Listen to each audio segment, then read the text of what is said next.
may nabasa ka sa Shopee for Beneficiary. Anong take mo dun sa advice na your salary should be higher than your age? Na, your salary should be higher than your age. Good question.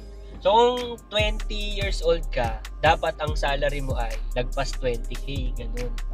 Actually, hindi. Dapat ang sa Pilipinas and ito, I don't mean it to brag. Lagi kasi sinasabi sa akin to nung naging mentor ko before, o naging trainer ko, na dapat sa Pilipinas, hindi ka papayag na yung kinikita mo is less than 100,000.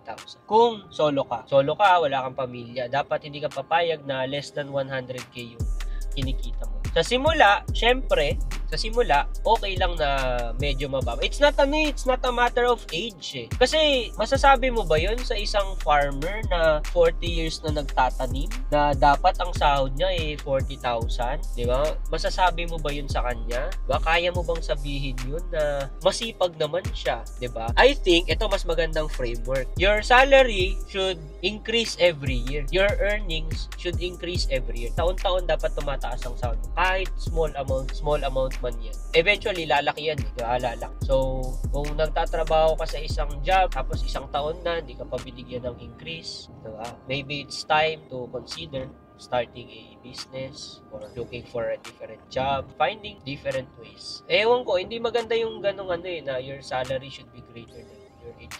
Yung salary mo, 100k. Yun ang lagi sa akin sinasabi. 100k.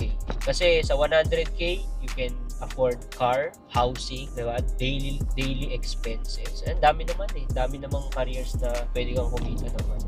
100k. Pero kung wala pang 100k, edi you should always strive na magsumikap ka para eventually ma-hit mo yung 6 digit dito sa Pilipinas. Hindi ko sasabihin sa yung madali kasi iba-iba tayo ng level. Hindi ko rin naman sasabihin sa yung imposible kasi totally possible siya. And hindi ko rin naman sasabihin sa na hindi ka or hindi bababa yung tingin ko sa iyo dahil less than 6 digits pa yung kinikita mo. I think that's a very good framework na panghawakan. Kung ano mang ginagawa mo, kung ano mang career mo, huwag ka papayag na hindi mo ma-hit yung 6 digits na income.